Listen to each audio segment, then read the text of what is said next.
ناظرین، آج میں آپ کو پاکستان کے ایک ایسے میزائل کا تعارف کروا رہا ہوں۔ یہ وہ میزائل ہے جس سے پاکستان دنیا کی پہلی 3 ملکوں کی افواج میں شامل ہو گیا ہے۔ یعنی کہ جو جدید ترین فوجیں ہیں، بڑے ملک ہیں، ان کی بڑی فوجیں ہیں، ان کے مقابلے میں پاکستان کھڑا ہے اس وقت اس میزائل کی وجہ سے۔ اور پھر یہ کہ یہ جو میزائل ہے، یہ جو پہلے میں نے 3 ملک کہے ہیں، ان میں سے ایک ملک کے میزائل سے بھی بہتر ہے۔ یعنی کہ کیٹیگری وہ ہے اسی کی، اس ملک کے پاس بھی اسی کیٹیگری کا میزائل ہے، لیکن اس سے بھی بہتر ہے۔ تو یہ جو میزائل جس نے پاکستان کو کہاں سے کہاں اوپر لے گیا ہے، یہ کون سا میزائل ہے اور اس کی کیا صلاحیت ہے، یہ کیا کیا کر سکتا ہے، اور اس سے پوری دنیا کے اس وقت جو دفاعی ماہرین ہیں، آپ سمجھیں کہ ان کی نیندیں اڑ گئی ہیں، وہ پریشان ہیں کہ اب اس کا مقابلہ کیسے کرنا ہے۔ تو ان سب معلومات کے ساتھ میاں طاہر، تو سب سے پہلے تو میں آپ کو بتاؤں کہ اس میزائل کا نام، اس میزائل کا نام ہے سمیش۔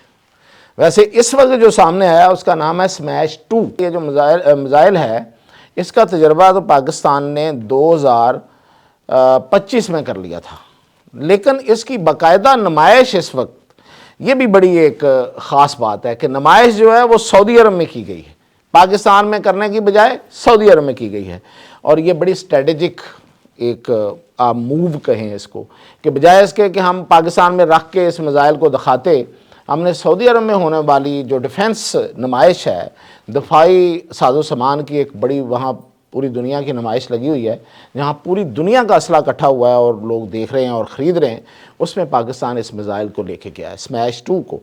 اب یہ جو سمیش 2 ہے، یہ میں کیوں اس کی اتنی لمبی چوڑی میں نے تعریفیں کی ہیں، کیوں میں اس کی تاریخ میں زمین و آسمان کے کلابے ملا رہا ہوں، تو یہ ایسے نہیں ہے، اس میں بہت سی حقیقتیں ہیں۔ وہ کیوں حقیقتیں، میں نہیں کہہ رہا، یہ دنیا کے جو ملٹری ڈیفنس جریدے ہیں، جو ان ہتھیاروں کو جانتے ہیں، سمجھتے ہیں، ان کی صلاحیتوں کو بیان کرتے ہیں، وہ ان کی تعریفیں جو ہے وہ کرتے ہوئے اب تھک نہیں رہے۔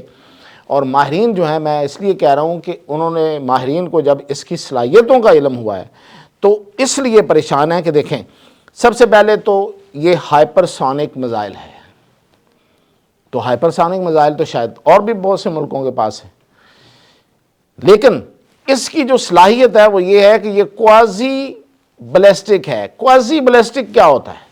بیلسٹک میزائل جو ہے وہ جب فائر ہوتا ہے تو وہ یوں فائر ہو کے اوپر جاتا ہے فضا میں، اور پھر وہاں سے اپنا نشانہ بنا کے نیچے آتا ہے۔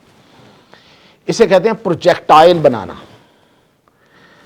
اب یہ کوازی بیلسٹک ہے، یہ بہت مختلف کام کرتا ہے۔ اب آپ سوچیں کہ ایک میزائل فائر ہوا، وہ اوپر گیا، راڈار اس کو دیکھ رہے ہیں، جو ایئر ڈیفنس سسٹم ہے وہ اس کو پرکھ رہے ہیں کہ کیا ہوا، کہاں سے فائر ہوا، اچھا اب وہاں تک پہنچ گیا، اب نیچے آنے میں اس کا جو ٹارگٹ ہے وہ اس کو پہچان سکتے ہیں، بڑے آرام سے پتہ چل سکتا ہے کہ یہ اس کا ٹارگٹ ہے، تو اس کو رستے میں روکا جا سکتا ہے۔ دنیا کے پاس بہت زبردست قسم کے ایئر ڈیفنس سسٹم ہیں، آپ کو جن کا پتہ ہے، میں ان کے نام بھی لے دیتا ہوں۔ مثلا اس میں آئرن ڈوم امریکہ کا، اس میں امریکہ اور رشیا اسرائیل کا مشترکہ ڈیوڈ سلنگ ہے، اس میں ایرو اور ایرو 1 2 3 پتہ نہیں کتنی اس کی قسمیں ہیں، پھر اس میں پیٹریاٹ اور پھر تھارڈ ہے۔ تھارڈ ایک ایسا ایئر ڈیفنس سسٹم ہے جو میزائلوں کو آنے میں، اس علاقے کو ان میزائلوں سے بچانے کے لیے سب سے جدید ترین یہ اس وقت ایئر ڈیفنس سسٹم ہے، بہت مہنگا بھی ہے۔ ایک میزائل کو تباہ کرنے کے لیے پتہ نہیں کتنے لاکھ ڈالر کا میزائل اس کو چلانا پڑتا ہے، لیکن روک دیتا ہے، حفاظت کر لیتا ہے۔ یہ ان سب ایئر ڈیفنس سسٹم کو گچا دے سکتا ہے، ان کو دھوکہ دے سکتا ہے، ان کو ڈسیو کر سکتا ہے۔ کیسے کر سکتا ہے؟ یہ ہے کوازی بیلسٹک صلاحیت۔ کوازی بیلسٹک صلاحیت یہ ہوتی ہے کہ یہ جائے گا تو اوپر فائر ہوگا، اوپر جائے گا، لیکن یک دم اپنی پوزیشن چینج کرے گا۔ یعنی کہ یہ پروجیکٹائل بنا کے ایسے نہیں آئے گا، یہ وہاں سے کہیں بھی اپنی سمت کو تبدیل کر کے یہ بالکل کروز کرنا شروع کر دے گا، یعنی کہ اپنی سمت کو سیدھا کر لے گا، پھر کہیں جا کے وہ پھر دوبارہ نیچے بھی جا سکتا ہے یکدم. یعنی کہ اس میں اسے کہتے ہیں دفاعی صلاحیت میں مینیوربلٹی، یعنی کہ اپنی پوزیشن کو بدلتے رہنا. اور یہ جو پوزیشن بدلنا ہوتا ہے نا، یہی ہوتا ہے کہ آپ اسے کہتے ہیں سٹیلتھ. سٹیلتھ کوئی ٹیکنالوجی کا نام نہیں ہے، یعنی کہ کوئی ایسی ٹیکنالوجی نہیں ہے کسی چیز پہ لگا دی جائے تو وہ چیز چھپ جاتی ہے، وہ نظر نہیں آتی، ایسا کچھ نہیں ہے. سٹیلتھ ٹیکنالوجی ہوتی یہی ہے کہ وہ اس طرح سے مینوور کرتے ہیں، جو بھی جہاز ہو یا میزائل ہو، اس طرح سے وہ حرکت کرتے ہیں کہ وہ اس کو راڈار جو ہے یا اس کو جو سیٹلائٹ ایون جو ہے وہ ٹریس نہیں کر پاتا کہ یہ اس کا رخ ہے کدھر، اور یہ اس کا اصل ٹارگٹ کدھر اور کدھر جا رہا ہے. تو یہ ہے اس کی جو سب سے اہم صلاحیت ہے نا، کوازی بیلسٹک صلاحیت. اس نے اس کو منفرد کر دیا دنیا میں. اب میں جو کہہ رہا تھا کہ یہ ایک ملک سے بہتر ہے تو وہ ملک ہے روس. امریکہ پہلے نمبر پہ ہے، امریکہ کے پاس ہائپرسونک میزائل ہیں اور اس میں کوازی بیلسٹک صلاحیت بھی موجود ہے. چائنا کے پاس ہیں دوسرے نمبر پہ. تیسرے نمبر پہ رشیا کے پاس، لیکن رشیا کا جو اسکانڈریا اس کا ایک میزائل ہے، یہ ہائپرسونک، وہ اتنا مینووریبل نہیں ہے، وہ اپنی پوزیشن کو اتنی تیزی سے بدل نہیں سکتا. تو اس وجہ سے یہ جو میزائل ہے یہ دوسرے سب میزائلوں سے مختلف ہو گیا. اب اس کی جو سپیڈ میں آپ کو بتا رہا ہوں وہ اس وقت تو 350 کلومیٹر ہے، لیکن جو سمیش 3 آ رہا ہے اس کی جو سپیڈ ہے کہہ رہے ہیں کہ وہ 700 سے 1000 کلومیٹر ہوگی. اور اس کا تجربہ جو کیا گیا ہے وہ ذوالفقار کلاس فری گیٹ سے کیا گیا ہے. چھوٹے جنگی جہاز ہوتے ہیں، ان کو فری گیٹ کہتے ہیں. ذوالفقار ایک ہمارا فریگیٹ ہے، اس سے کیا گیا، اور دوسرا تغرل کراس سے کیا گیا. اب 2 طرح کے تجربے ہوئے ہیں. ذوالفقار نے سمندر سے فائر کیا ہے اور زمین پہ جا کے فائر ہوا ہے، یہ ادھر سے ہوا ہے. اور دوسرا جو تغرل سے ہوا ہے وہ سمندر سے سمندر میں ہوا ہے. اب اس میں ایک اور بات جو کہ دوسرے میزائلوں میں نہیں ہے، اس نسل کے دوسرے میزائلوں میں نہیں ہے، وہ کیا ہے کہ یہ موونگ ٹارگٹ کو نشانہ بناتا ہے.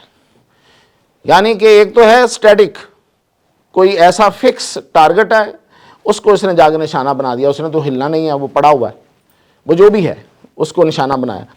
ایک ہے کہ سمندر میں موو کر رہا ہے، وہ بحری بیڑا ہے، وہ کچھ بھی ہے، تو وہ اس کو نشانہ بناتا ہے. آپ دوز ہے تو یہ موونگ کو بھی نشانہ بنا سکتا ہے. اس کی اتنی ایکوریسی ہے کہ جب یہ فائر ہوتا ہے تو یہ نشانہ بنائے بغیر واپس نہیں آتا. اب یہاں پہ ایک اور میں آپ کو کمپیریٹیو دوں گا، ایک مقابلہ دوں گا. وہ کیا ہے کہ بھارت بھی ایک اسی طرح کا میزائل بنانا چاہتا ہے روس کے تعاون سے. اس کا نام ہے براہموس 2. لیکن ابھی وہ اس بنانے کی تعمیر کرنے کے اس کو بلڈ کرنے کے عمل میں ہے، ابھی بنا نہیں سکا. بنا وہ روس کے تعاون سے رہا، اور جو روس کے پاس سب سے اچھا وہ میں نے بتا دیا کہ وہ بھی ہم سے پیچھے ہے.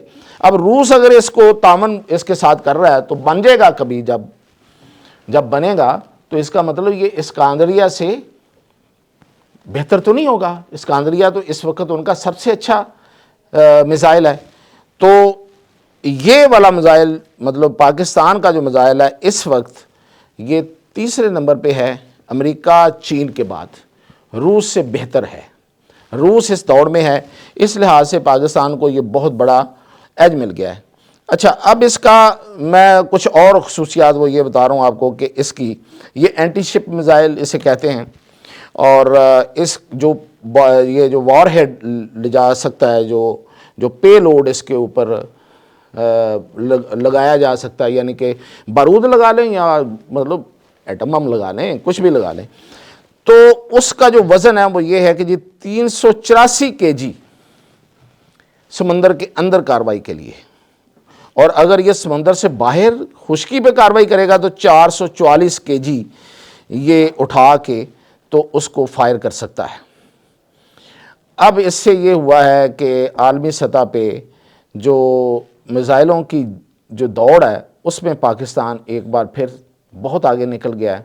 انڈیا موجود ہی نہیں ہے، اور روس ہم سے پیچھے ہے. ہمارا مقابلہ اگر کسی کے ساتھ ہے تو وہ ہے امریکہ اور چین کے ساتھ، تو اب سعودی عرب میں اس کی نقاب کشائی جو ہے وہ اس چیز کا پیغام ہے کہ پاکستان ایک فعال ملٹری کھلاڑی کے طور پہ بہت آگے جا رہا ہے، اور پھر یہ کہ پاکستان سعودی عرب کی حفاظت کے لیے اپنا بہترین ہتھیار لے جا سکتا ہے اور لے کے گیا ہے۔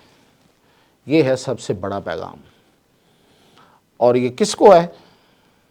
یہ ظاہر ہے جو سعودی عرب کا دشمن ہے، سعودی عرب کا دشمن اسرائیل ہے، تو یہ سیدھا سیدھا اسرائیل کے لیے جواب ہے۔